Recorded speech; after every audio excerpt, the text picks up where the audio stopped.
Americans are feeling the pain of rising inflation. We're paying more for just about everything. Milton Friedman said that inflation is like alcoholism. At first, it's kind of fun, but then the pain comes later. Right, Sachs, what are your thoughts on inflation, which now seems acute and permanent?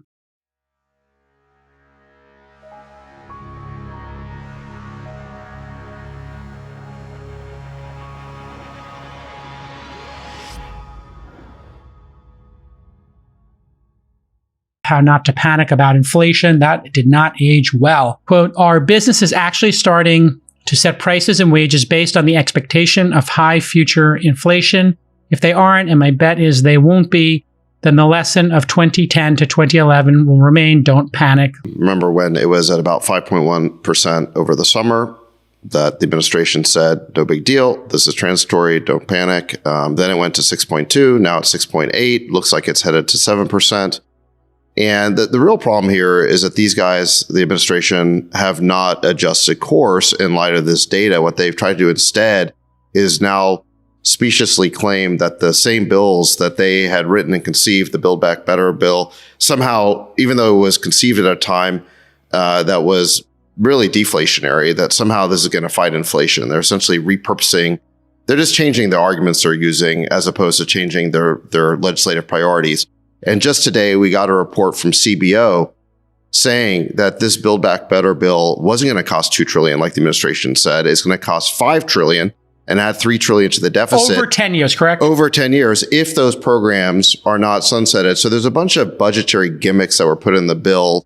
Basically, a lot of the programs would sunset after 1 year or 3 year or 6 years. And so that's the only way they've gotten it to this, $1.9 trillion price tag. The reason why that's a gimmick is because once the programs are created, it will create a special interest or constituency who is now dependent on those programs, and no one's ever going to want to cut them.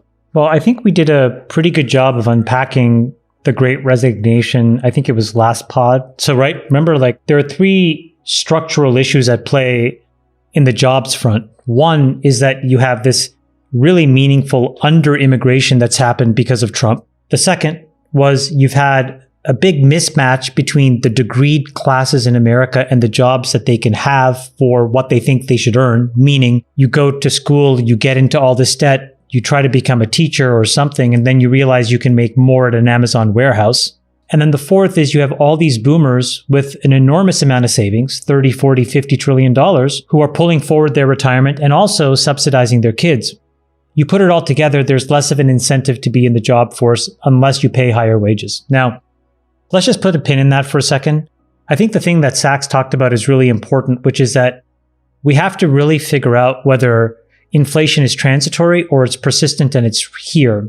Something that we also mentioned before, which is that CPI is horribly calculated and it's really imprecise.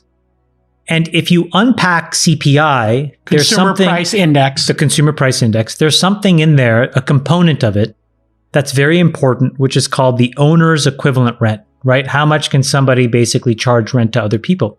The way that they calculate that, which is 30% of the calculation, is they just survey a handful of people. The problem is you don't need to survey because the actual exact data is available from single family rentals that report this number. So their survey showed basically a much, much smaller increase than what the actual increase is. So the largest owners of nationwide single-family rentals are reporting a 17% year-over-year rent increase. Wow. The OER that was calculated, quote unquote, by survey in the CPI was 3.5%. If you flow that through, it means that core CPI actually went from 4.9% today, and the CPI print, which was 6.8%, was actually 10.1%. It just goes to show you we have sources of data that the government is not in a position to collect or measure. We have horribly inaccurate econometric models that we use, but the numbers that underlie this decision-making is fundamentally flawed, and it's flawed in the wrong direction. The Federal Reserve forced a lot of institutional investors to be out as long dated as possible in buying earnings. Because if you have to remember, it's not just that real rates were effectively zero, but if you wanted to own inflation protected securities, it was actually a negative yield. So we were destroying people's savings. And there are a lot of institutions that must own some of these inflation protected assets. So we were already in a negative yield environment. What are those folks supposed to do if they have to fund an 8% return a year to pay the pensions of, good people, firefighters, teachers, it's, you name it, policemen, etc., right? They were forced to invest in the kinds of funds that would then go out further and further out into the future to buy the promise of future cash flows. And when all of a sudden a whole bunch of other assets that they held, which were supposed to be safe, implodes on them, because all of a sudden inflation changes and the front end of the yield curve goes whoop, and all of a sudden all these assets, when yields go up, prices go down. Now the fireman's pension is like, oh my gosh, we just lost all this money we never thought we were going to lose. And we're long all these, crazy tech stocks. And so then they're forced to sell so that their overall exposure goes down. That's called degrossing, okay? And we've been going through a very painful process of this degrossing. Hedge funds are doing it. The problem with being a value investor over the last 15 years, since 2008, is you are basically a dumpster diver because they misunderstood what value was. Value isn't necessarily things that are cheap. Value is things that are valuable.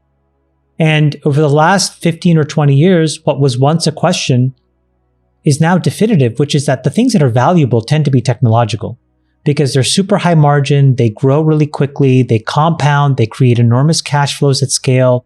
So Agreed. The point is you couldn't own that stuff. And if you sat on the sidelines, you weren't meeting your 8% hurdle. You were all of a sudden looking at some risk of defaulting on your pension obligations. What we've seen over the past 4 or 5 weeks, about the first week in November, the market basically peaked, and at least growth stocks did, and SaaS companies did. If you look kind of November 8th was sort of the beginning of the downturn. And since then, most of these growth stocks are down about 30% plus. Crypto is down now. I mean, it's sliding as we speak, 30, 40% off a peak around the same time. What happened around the first week in November? Well, you had 3 Fed governors come out and make very hawkish statements about the fact that the Fed was going to need to double the speed of its taper and that you're going to have 2 to 3 rate increases next year.